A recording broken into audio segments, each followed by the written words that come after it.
গ্রাম আদালতের বিচ্ছেদের রায় মেনে নিতে পারেনি এই প্রেমিক প্রেমিকা যুগল। বিচ্ছেদের ঘোষণা মাত্রই উপস্থিত সবার সামনে তরুণ তরুণী একে অপরকে জাপটে ধরেন। তাদের কান্না আর বাঁচার আকুতিতে ভারী হয়ে ওঠে ইউনিয়ন পরিষদ চত্বরের বাতাস। উপস্থিত লোকজন বারবার চেষ্টা করেও তাদের আলাদা করতে পারছিলেন না।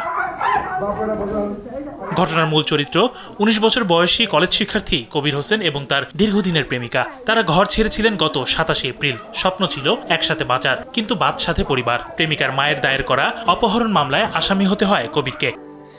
স্যান্ডেলিনা সো, রূপচর্চায় আভিজাত্য।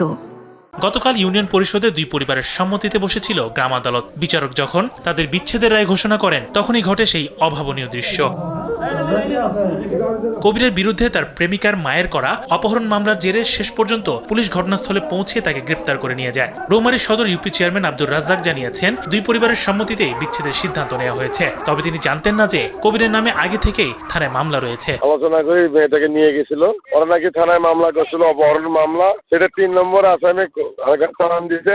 পরে দুটি মিল করে ছেলে মেয়ে নিয়ে আসছে। কালকে আমার ইউনিয়ন পরিষদে মীমাংসা করে দেন। রৌমারী থানার সহকারী পুলিশ সুপার রাসেল কবির জানিয়েছেন, অপহরণ মামলায় কবির সহ ৩ জনকে গ্রেপ্তার করে আদালতে পাঠানো হয়েছে এবং ভিকটিম তরুণীকে পাঠানো হয়েছে ডাক্তারি পরীক্ষার জন্য। অপহরণ মামলার ভিকটিম এই এলাকায় আসছে, ভিকটিম এবং আসামি ১ নম্বর ২ নম্বর আসামি।